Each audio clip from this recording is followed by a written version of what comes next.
La Terre, notre belle planète bleue. Dans les films, elle est toujours sauvée par un super-héros. Dans la vraie vie, on l'attend encore. Mais le péril, lui, il existe bien, c'est le changement climatique. Explication. À l'origine du changement climatique, il y a les gaz à effet de serre. Ces gaz forment une couche qui se concentre dans le haut de l'atmosphère.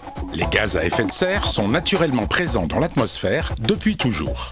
Ces gaz ont un rôle de régulateur pour notre planète. Ils gardent la chaleur du soleil et maintiennent la Terre à une température moyenne de 15 degrés. Sans eux, il ferait très froid, environ moins 18 degrés. Depuis la révolution industrielle, les activités humaines ont provoqué l'augmentation artificielle des gaz à effet de serre. Le filtre s'est transformé en une couche de plus en plus dense qui forme comme un manteau autour de la Terre et retient plus de chaleur. C'est ce qui provoque le réchauffement de la planète. D'après les scientifiques, la température moyenne de la Terre devrait augmenter de 1 à 5 degrés d'ici 2100. 5 degrés, ce n'est pas énorme, me direz-vous. Détrompez-vous.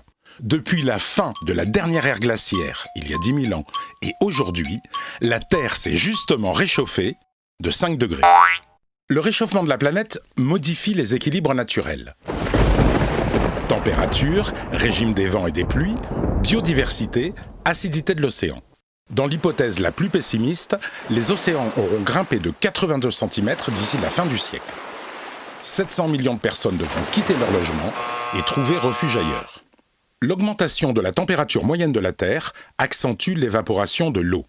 Le cycle de l'eau se modifie, avec pour conséquence plus de pluie au nord et de sécheresse au sud, et des événements climatiques extrêmes plus fréquents. Le réchauffement de la planète va aussi avoir des effets sur notre santé. Certains insectes, comme le moustique tigre, apparaissent dans des régions où on ne les avait jamais vus. Des maladies tropicales se développent dans plusieurs pays du monde. C'est le cas du chikungunya ou de la dengue. Les déserts gagnent du terrain, comme au Kenya ou en Tanzanie. La biodiversité est menacée. 20 à 30% des espèces végétales et animales de la planète risquent de disparaître à court terme, soit environ 20 000 espèces par an. Et il n'y aura pas de super-héros pour nous sauver. Pour éviter ce mauvais scénario, chacun de nous peut et doit agir. Voici comment. La première chose à faire est de limiter les émissions de gaz à effet de serre.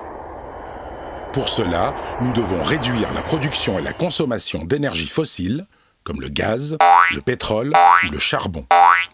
Dans le même temps, il faut continuer à développer les énergies renouvelables, le solaire, l'éolien, l'hydraulique, la géothermie, les biocarburants, mais aussi lutter contre la déforestation tropicale. Nous devons également encourager la rénovation des habitats et la construction de bâtiments bioclimatiques très économes en énergie, ou encore privilégier les transports en commun et les transports partagés. Nous pouvons aussi limiter tous les gaspillages de la vie quotidienne, eau, énergie, déchets ménagers et industriels.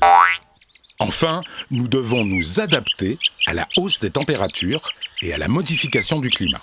Certaines cultures qui demandent trop d'eau pourront être remplacées par d'autres, mieux adaptées au climat. Chacun de nous a donc un rôle à jouer.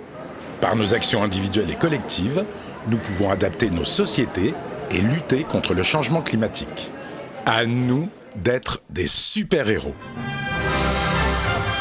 Retrouvez toutes les solutions sur le site de l'ADEME.